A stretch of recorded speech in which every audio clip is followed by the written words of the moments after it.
childish sometimes.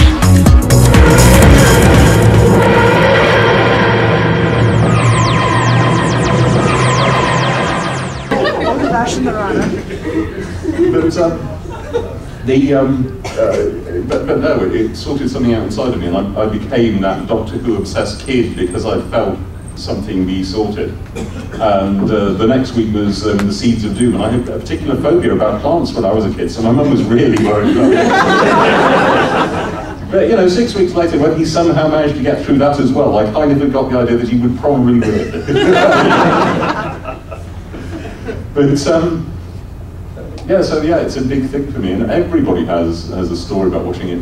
The traditional line, of course, is from behind the sofa, and a lot of kids literally did that, but yours was what? I had to belly crawl and look around because I wasn't supposed to be awake, oh. So I watched most of them sideways. It's a good thing your parents wanted to see it. But, oh, hello. I was first exposed to Doctor Who about 8 years ago, and quite frankly couldn't see the point of it.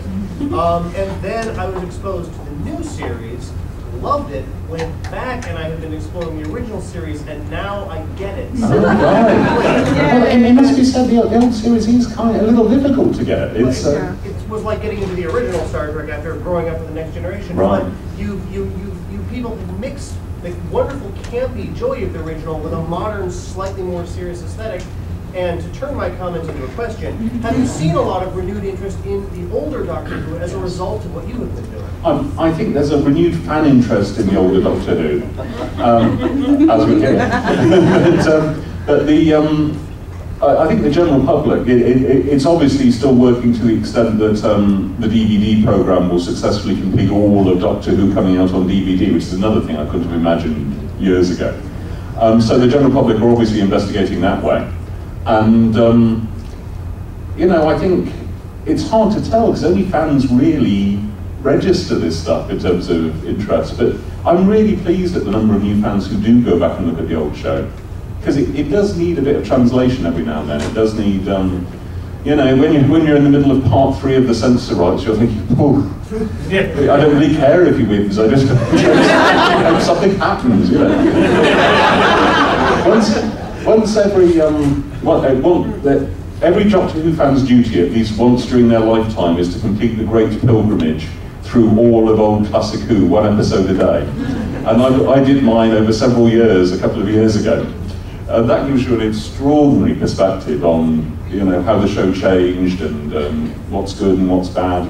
I now find John Pertwee's penultimate season to be incredibly exciting, which wasn't the, you know, fan cant at the time. I think that a lot of Troughton is only enlivened by the performers, who are great in some awful repetitive stories sometimes. I find everything that Torrance Dix worked upon touched by genius, but then I always did. You know, it changes your viewpoint.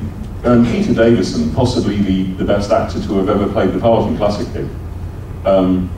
Was that a sign? Yeah, it's thumbs up. Oh, right. I took the thumbs up to be, you should wrap up now. Anyway, sorry. Hello. What are your favorite Classic Who episodes? Oh, favourite Classic Who? I really like Kinder and Snake Dance, the Christopher Bailey Mara episodes. Those feel more like real drama than almost anything in old Doctor Who.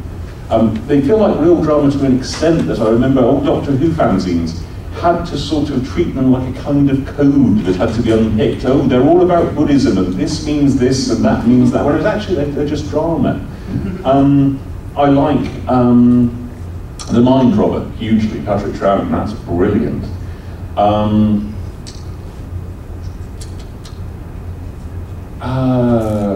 I like Graham Williams' Tom Baker, that is the fun, campy mid-Tom Baker stuff, particularly The Androids of Tara, which has the wonderful Count Grendel, who at the end, having fought the Doctor to a standstill, instead of dying like most Doctor Who villains happen to do, leaps off the battlements of his castle, plunges with a cry of, "Next time I shall not be so lenient."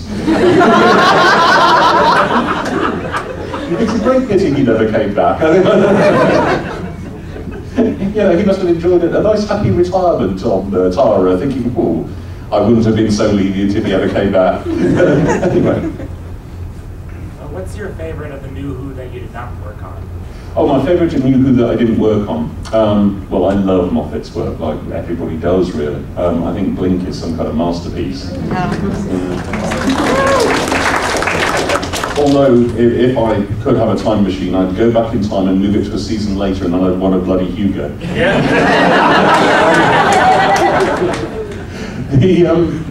I really like lots in this new season, actually. I'm an enormous fan of the current season. It's sort of given a new impetus to my fandom. I think the 11th hour was sublime. The first 5 minutes of which send everybody else back a distance and say to the small children in the audience, who might just not remember David Tennant very much, or really like David Tennant, and a little scared he's been replaced by this guy, and well, how come he's been replaced by this guy? We don't understand. And it just says to them, here's a lovely, funny man who's just talking to a small child like you, and he really likes her, he's making her happy, and he's doing silly things with fish custard. And I thought it was just charming. I thought it sold us the Doctor in those 5 minutes. I didn't really need the rest of the episode to think Matt Smith is the Doctor. And I was so bowled over by that, that, you know, amazing, amazing piece of work. And the two-parter later in the season, the Time of the Angels, and it's amazing. And I've got to say, I thought the end was amazing too, but you guys haven't seen that yet, so the bit where... Spoilers. But and I thought Vincent and the Doctor was pretty amazing too. And I think the current team, the three of them, you know, Matt, Karen and Arthur. Isn't Arthur wonderful? Those three are just astonishing. Matt Smith, just an amazing, amazing piece of casting. That old, young guy. I can't imagine any other Doctor doing that scene in Vincent and the Doctor where he talks about depression. It's a Matt Smith scene. And just doing something every moment so that there's something interesting happening every moment he's on screen. Body language, he's crossed the line, as actors say. Tom Baker does it 2 or 3 times. In Vampires of Venice, he just suddenly decides to look straight at us, down the camera at us, in the way the actor never does.